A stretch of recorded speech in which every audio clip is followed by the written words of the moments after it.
Olá, Ricardo Teixeira, psicólogo clínico, analista haitiano, novamente aqui com vocês, trazendo uma reflexão sobre a nossa vida, sobre nós mesmos, né? Sobre a forma como lidamos com os nossos problemas.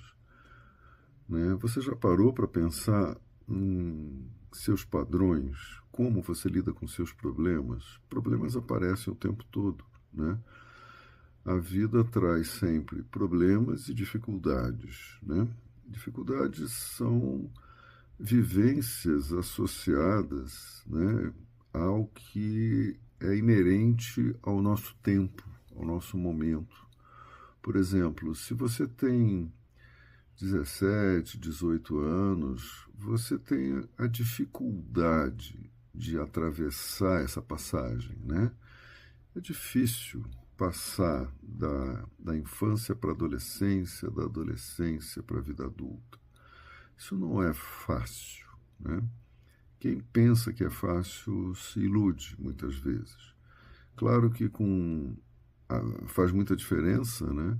Ter mais apoio, ter tido uma base mais estimuladora que mantém a autoestima, que mantém a autoconfiança.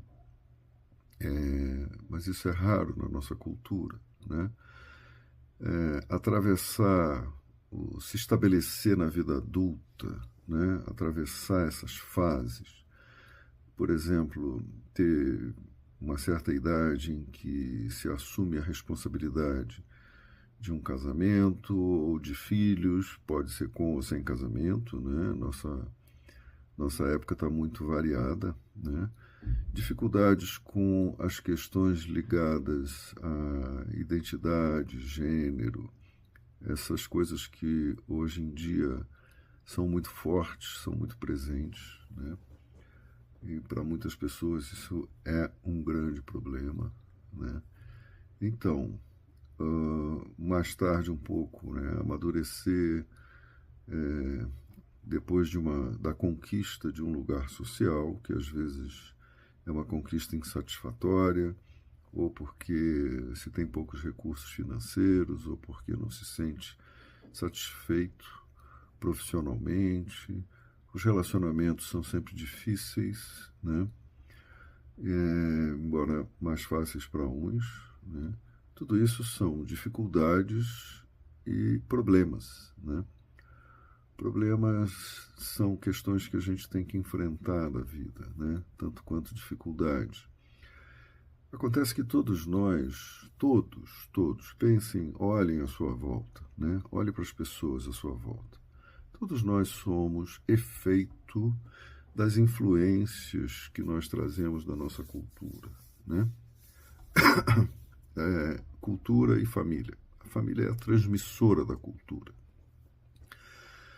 Quando um bebê nasce, né, ele não existe como sujeito, ele existe apenas como uma unidade, né? Na vida intrauterina não existe essa separação sujeito-objeto, né? Essa separação começa a partir do nascimento.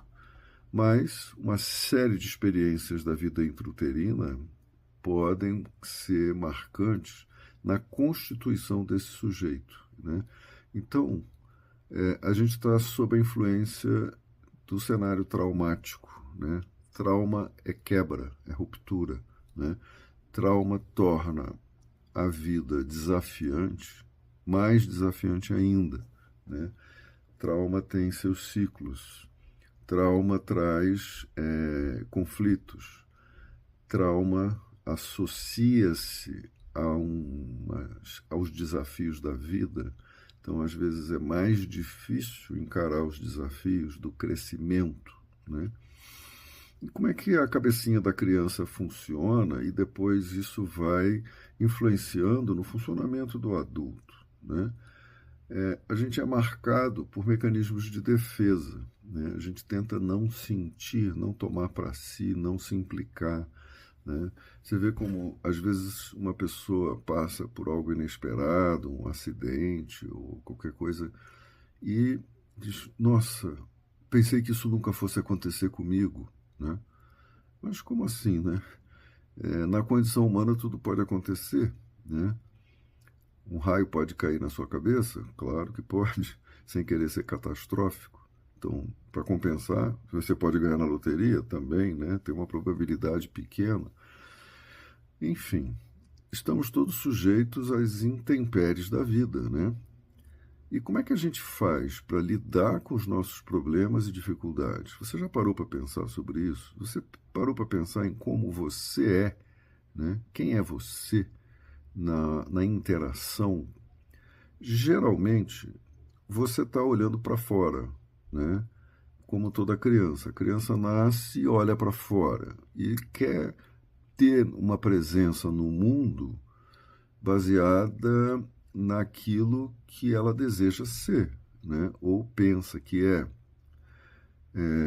Então a gente tem várias marcas, né, constitucionais. Algumas são baseadas em superioridade, outras em inferioridade. A média das pessoas pode ter uma autoestima razoável, né, mas é muito fácil duvidar de si mesmo, né? Ou se encher de certezas, se encher de superioridades, né? A gente vê como hoje em dia, graças à internet, a gente pode ver que a humanidade está com as tripas para fora. Isso quer dizer, todo mundo mostra facilmente o que é por dentro, né? Ou do ponto de vista de uma visão mais positiva, compassiva, amorosa, ou do ponto de vista de um tanto de agressividade, um tanto de ódio, um tanto de rancor, né?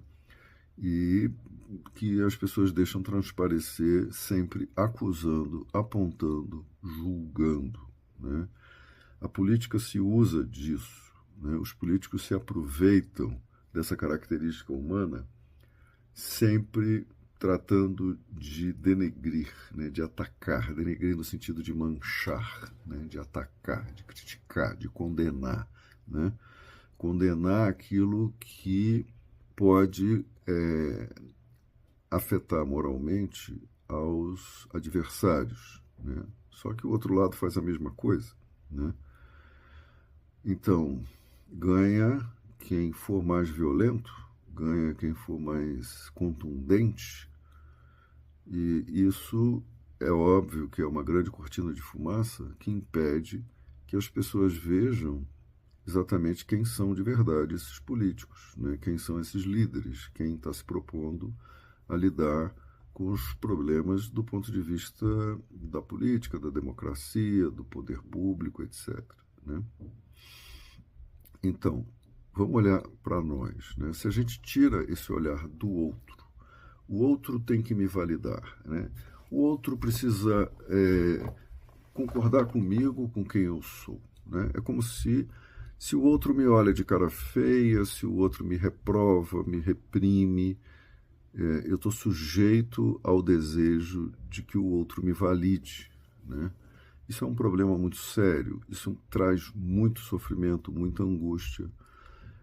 Enquanto as pessoas não se libertam desse olhar para fora, né, e querendo saber quem elas são para o outro, ou querendo se sustentar numa ideia de superioridade ou num pedido de validação, né, isso tudo fica muito complicado. A gente lida com os problemas à medida que a gente olha melhor para quem nós somos, para o que nós somos, como nós estamos reagindo, né? Então, se a gente tira o olho do outro, né, e põe o olho em nós mesmos, quer dizer, o olhar, né? O olhar vem para dentro, o olhar vem para si. Como eu estou agindo? Quem sou eu? O que está me movendo internamente? Há uma dimensão consciente disso, né, que geralmente é dada pelas intenções. Não, eu nunca quis outra coisa, eu quero o bem das pessoas, etc, etc. É um olhar positivo que se tenta ter com base numa consciência moral e numa intenção positiva que muita gente tem para si. Mas isso muitas vezes é pífio, é superficial, porque não consegue, de modo algum, alcançar a natureza dos problemas que se vive, né? A gente só resgata os problemas quando a gente muda a nossa predisposição interna, né? Às vezes uma pessoa está sofrendo com ansiedade, tem muita ansiedade, né? Ansiedade, depressão estão aí a todo tempo, né? Em todo lugar. Ansiedade, depressão e agora o famoso TDAH, que é o déficit de atenção, que é usado muitas vezes para justificar a falta de autoimplicação, né? Se a pessoa não se implica, né, não se responsabiliza, não toma o problema para si, né, ela não consegue resolver nada, né? É interessante ouvir de pessoas que dizem assim, ai não, é o meu TDAH de novo aqui, eu não vi, não prestei atenção. Pode ser que a pessoa realmente preencha vários critérios de TDAH, mas ela é capaz de pegar um automóvel, por exemplo, dirigir, né? E ela consegue frear o carro na hora que o sinal fecha, ela consegue entrar na rua que ela quer ir, ela consegue estacionar o carro, ela consegue ter ações que só seriam possíveis se ela inibisse a impulsividade, né, típica do TDAH. Isso acontece porque a pessoa se implicou, ela tomou para si a responsabilidade de levar aquele carro até o destino dela, né, evitando acidentes. Alguns se distraem mesmo, né, esquecem que estão ali, esquecem da sua própria responsabilidade. Pode ser que o TDAH esteja agindo ali, pode ser que a ansiedade esteja agindo, pode ser que a depressão esteja agindo, né? E para muitos isso é considerado uma operação mais difícil, né? Mas não há como resolver um problema se a gente não se responsabiliza por ele, né? Cuidar da própria saúde, né? Cuidar do próprio bem-estar, cuidar da necessidade de se estabelecer no mundo como uma pessoa adulta e responsável, né? O quanto que isso fica na conta do outro, né?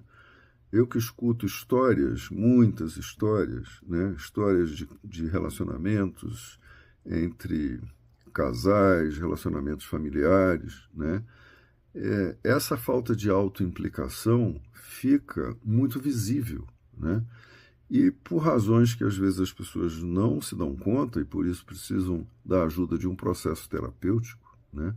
Elas não encontram dentro de si os recursos que estão aí, as capacidades que estão aí para lidar com os problemas, porque o olho está apontado, né, o dedo, o olho está apontado para o outro e sempre querendo do outro uma reparação, né? Então,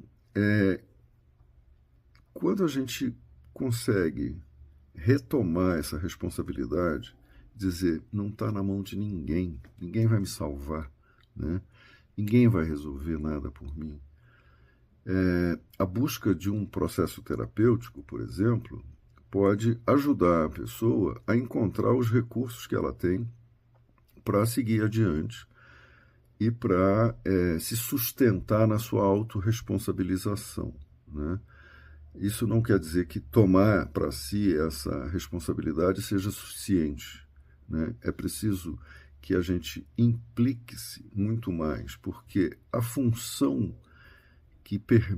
a função psíquica que permite resolução de problemas se chama contato, né?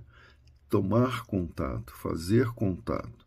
Quando você faz contato, você ativa um circuito de resolução. Aquilo se torna um problema que você tem que resolver. E se você encara esse problema com todos os aspectos inerentes a ele, quais são esses aspectos, né? São as emoções, as sensações corporais, né, que estão presentes. A sensação é a parte mais dissociada, né? Sempre que eu pergunto que sensação você tem no corpo quando a pessoa me fala uma coisa, ela responde um pensamento, uma imagem, um significado, né? Mas tudo isso também faz parte. né? Assim como existem terapias sem sujeito, existem as terapias sem corpo. E existem o viver sem sujeito, né? O sujeito não se implica na sua vida. Está submetido, né? Sujeitado. Ele se vê como objeto, né? Você me ama, você me quer, você me aprova. Essas são as pessoas que facilmente caem nos golpes, né? Porque nunca desconfiam que uma oferta de, por exemplo, se você vai ter 70% de desconto se você passar um Pix aqui para mim e você vai ganhar. E a pessoa não se dá conta que está sendo enganada. Está sendo enganada pela ingenuidade dela, porque ela já foi seduzida, né? Isso tudo são formas de sustentação, um auto-engano, né, de que vem do outro a solução dos problemas, né? Vamos pensar sobre isso? Seguindo outros vídeos na sequência sobre esse mesmo tema em breve. Um abraço a todos.